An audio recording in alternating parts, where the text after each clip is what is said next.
What's up, y'all? It's Justice with the Y, leader of the tribe, hip hop and in this skin since 99, sovereign and divine. And today we're here to talk about how to build a community, specifically a sovereign community. Now, what is sovereignty? Well, sovereignty is when you pretty much take freedom into your own hands. You establish your rights within yourself, and you're really relying on yourself for your own power to establish your own boundaries and enforce what it is that you will or won't take. Sovereignty really pretty much speaks on independence and being able to speak for oneself, being able to say, hey, this is what I say is the line. This is what I respect, what I value. We'll take, we'll exchange.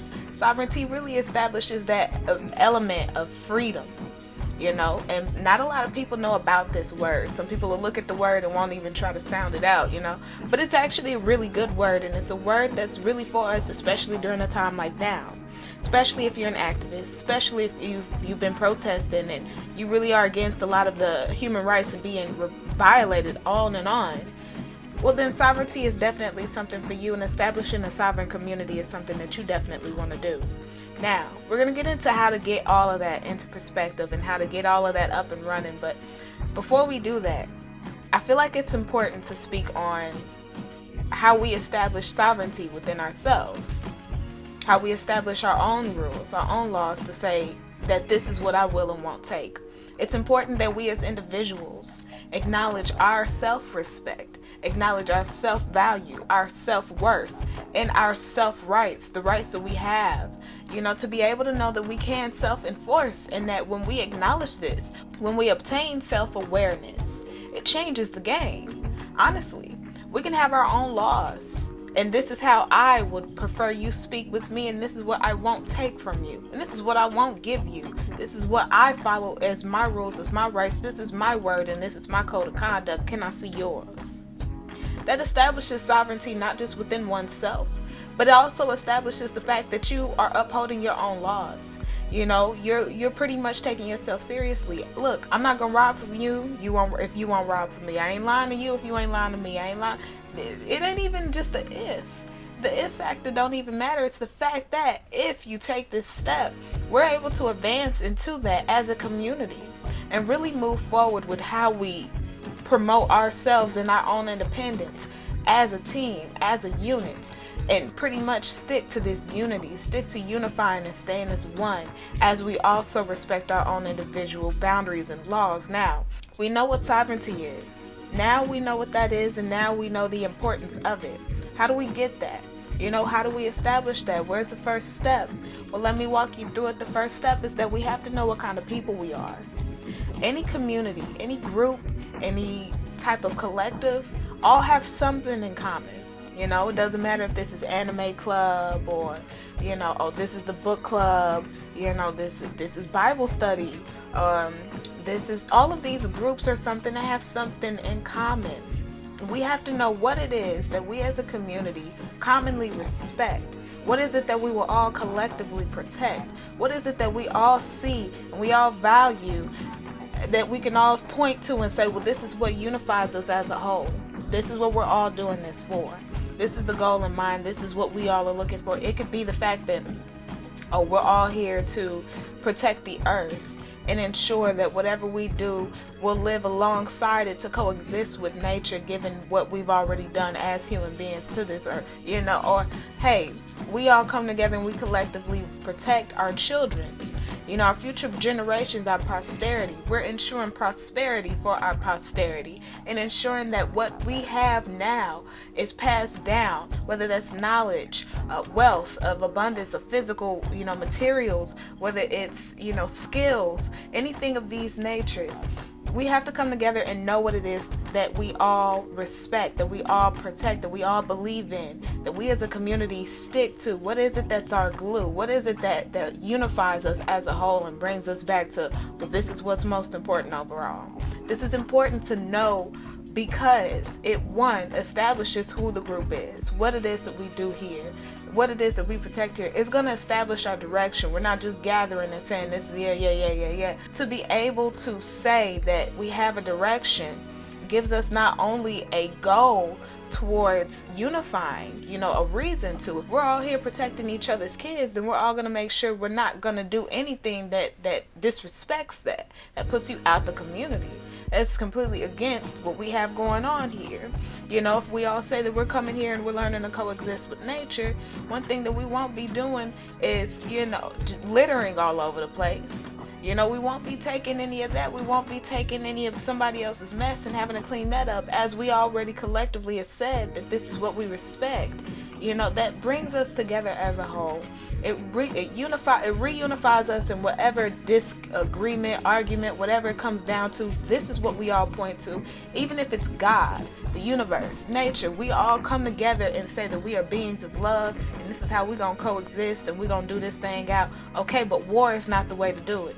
Fighting is not the way to do it. Physical altercation is not the way to do it. So when you all as a collective know what it is that you follow, know what it is that you respect, know what it is that is your direction, then we can get going somewhere. But we have to first establish what is east, what is west, what is north, what is south, where are we going. These are different things that we have to establish as people. So this is something that's important. Even if we're different, we're equal. We have to acknowledge the fact that we all respect what it is that we have all commonly came here for. Let's move forward. The next step for the group is establishing boundaries. Now, to establish boundaries, one could say that these are also laws. One could say that these are pretty much our code of conduct. But what these boundaries are going to do for us, they're going to protect us from outside opposition. We'll be able to say no to these things when we recognize that that's an enemy, or, that we recognize that that's an opposing force, or that we recognize that, they're hostile over there. That's not what we do. That's not how we gonna do this. Having a code of conduct pretty much will establish the roles that we all play prior to having a form of procedures as to how we do things here, as to how we run things here. Okay, now we know what group we are. We know what it is that we do here, but how is it that we are going to function? We have to put bones to this. We have to create structure to this so that we can actually get moving somewhere on something stable. With having laws, with having a code of conduct, rules, so on and so forth, and having these procedures that we know how to get things done, we're able to know how it is that we, operate as a whole, as a collective. If we're establishing allies, then we have a proper procedure for that. We have a way of going about that where we don't make them feel unwelcomed, and we definitely make sure that we keep ours together. We keep our stronghold, and we show how strong our foundation is. Your code of conduct is going to be just that foundation.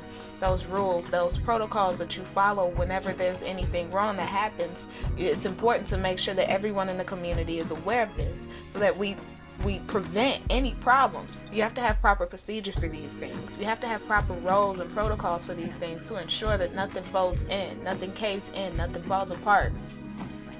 Prior to doing so, that brings us to our next part, which is pretty much establishing a hierarchy of equality. Establishing this hierarchy of equality puts everyone in their place, so to speak. And it's not a power tactics thing. It's not a politics thing. It's not a politics thing.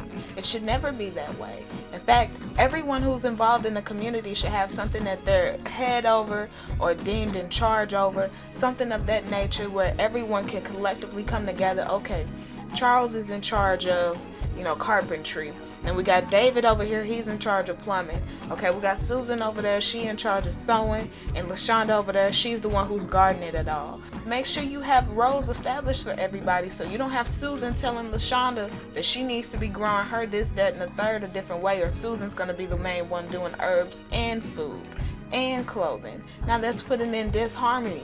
You stepping over your lines. You doing something you're not supposed to. This is out of bounds for you. We have to establish that hierarchy of equality because it also establishes a system of respect. Once we all know what it is that we all have here, that we all do here, what it is that we all bring here, everyone is valuable. Everyone has certain qualities, certain skills, certain talents that the next person just might not. A certain piece of knowledge or experience in their life that we can all learn from. So we want to make sure we treat everyone with respect. We want to make sure that everyone here feels welcome. And we also want to make sure that we've established where everyone's corner is so that we can all collectively come together and put a whole shape to this thing, And so with that being said, establishing this hierarchy of equality is very important for doing so. It's a way of making sure that we as individuals, our individual voices have word on our collective choice, that we all have say on what's going on, that we all have weight behind our words, and that we all respect one another, and we all know where we all stand. You know, if I'm in charge of medicine here at this community, if I'm in charge of doing that, then I'm not gonna be the one who also tells LaShonda how to do her this, that, and the third. I can work with LaShonda, and I can let her know that cilantro is gonna help with, you know, cleansing oneself and with pretty much detoxing. We all need more cilantro because we have newcomers coming in from the whole coast, you know, whatever it is. Or, hey, LaShonda, can I work with you to make sure that, you know, you're not putting this certain type of fertilizer in with the food. I'm going to show you what that does to us and our health as a community, and we'll work together, but I'm not to tell her what to do. We work together. Same as how Charles over carpentry could come over and tell whoever I said was over plumbing, Dave, I think, I don't know. They're able to speak with one another. Hey, you got this running through there, and I'm just making sure that this piece of wood here ain't gonna hurt that, ain't gonna, you know, collapse on it, you know, this, that, and the third.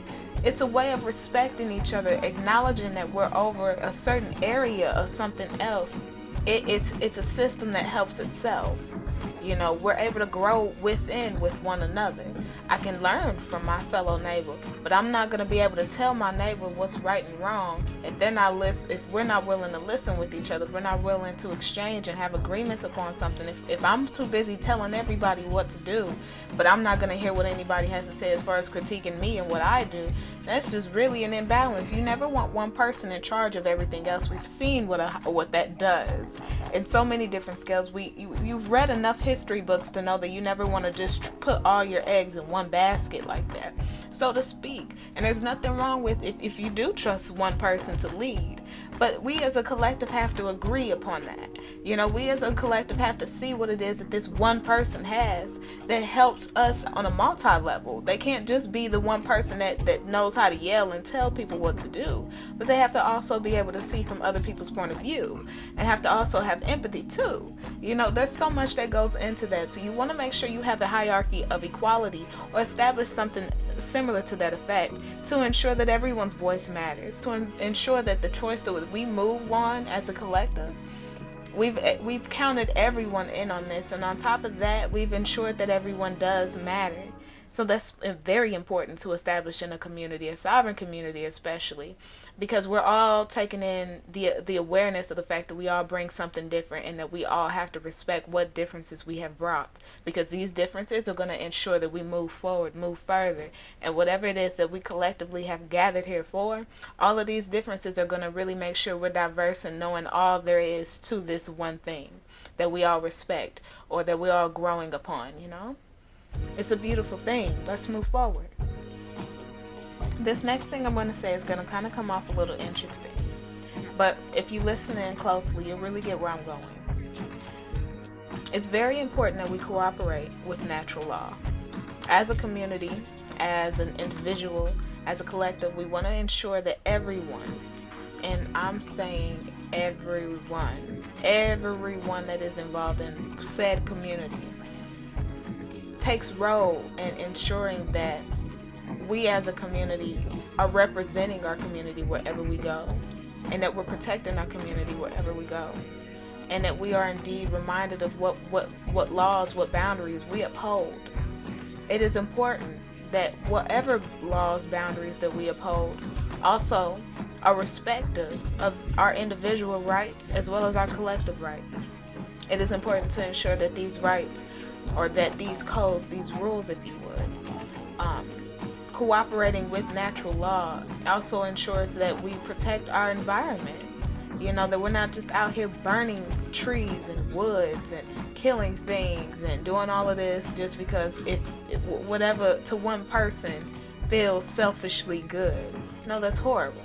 And on top of that, you know, we are making sure of the fact that we're not out here tampering with other people, or with other people who could potentially be allies, or now potentially could be enemies, because of the fact that, you know, that's them over there and this is us over here. But you're just too afraid to even send a representative, an ambassador, you know, someone of that nature. So you're just gonna cause havoc just because you see another group adjacent to you.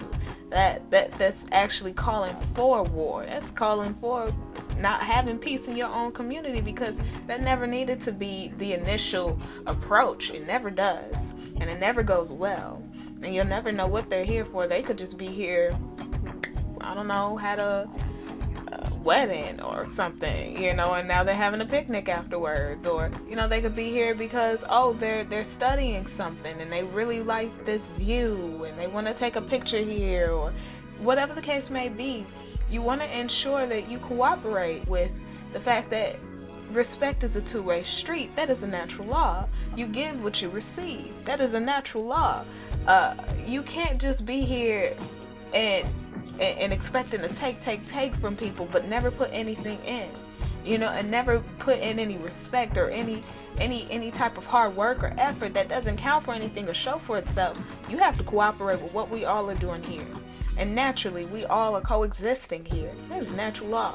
We must establish peace. We must establish harmony. We must ensure the fact that our community, as little or as big as it may be, is strong and is a stronghold, and we all are well aware and we know what laws and codes that we hold up, and we uphold them here. Now, whether you're an ally or an enemy or a visitor, you know our codes, and you see them at the front door, and you see exactly what it is that we stand on, or exactly what it is that is our backbone. But know that we uphold these within ourselves as well. We have our own structure. We have a skeleton in a shell. You know, we have our laws for those outside of us, our codes and our procedures on how we interact with those. But then we also have a system with how to do this within us, so that we make sure we don't step on anyone's toes. So that we make sure that we're all respectful here of everyone's roles, and that we're respectful of everything everywhere we go. Now, y'all got me over here freestyling, but that's just the truth. And when you see this, and when you acknowledge this, we as a community are going to make sure that everyone gets this message, from elderly to youth.